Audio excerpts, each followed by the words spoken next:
నేను ఎప్పుడు చెప్తాను, ఈ సృష్టిలో పేద ప్రజల మీద మనసు పెట్టి, దిక్కులేని ప్రజల మీద మనసు పెట్టి, వెలివేయబడిన ప్రజల మీద మనసు పెట్టి, తృణీకరించబడిన ప్రజల మీద మనసు పెట్టి ఒకే ఒక్క దేవుడు, ఆ దేవుడే మన ఆరాధ్య దైవం ప్రభు అయిన యేసుక్రీస్తు వారు.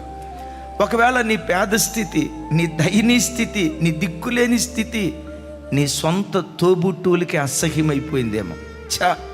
దీని ఇంటికి వెళ్తే నన్ను డబ్బులు అడిగిద్దేమో, వీడింటికి వెళ్తే నన్ను అప్పు అడుగుతాడేమో, అరే వీడి పూరింటికి వెళ్తే నాకు అవమానం అని నీ పేద స్థితిని బట్టి నీ తోబుట్టువులే ఒకవేళ నిన్ను చిన్న చూపు చూస్తూ ఉంటే, నేను ప్రకటించే నా దేవుడు ఎవరో తెలుసా?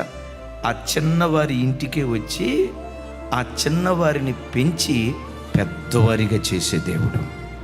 నీ ఆలనా పాలన చూసే వ్యక్తులు ఒకవేళ నీ బ్రతుకులో లేరేమో, జీవిత పోరాటంలో ఒంటరి దాని అయిపోయావేమో, నీ పిల్లల ఆలనా పాలన గమనించుకునే వ్యక్తులు ఒకవేళ నీ బ్రతుకులో లేరేమో, నా దేవుడు ఏమంటాడు తెలుసా? నేను పెంచే మనుషుడు భూమి మీద లేకపోయినా మంచు లాంటి దేవుడు తానే నిన్ను పెంచబోతూ ఉన్నాడు, ఆయనే నిన్ను పెద్ద చేయబోతున్నాడు అంటాడు. ఆకాశమా ఆలకించు, భూమి చెవియొగ్గు, ఈ చిన్నవారిని పెంచి నేను పెద్దవారిగా చేశాను అని అన్నాడు కదా. ఇశ్రాయేలీయులను పెంచి పెద్దవారిగా చేసిన దేవుడు నిన్ను, నీ పిల్లలను దేవుడే సాకునుగాక, దేవుడే పెంచునుగాక, ఆ దయగలిగిన దేవుడే నిన్ను పెద్ద చేయునుగాక.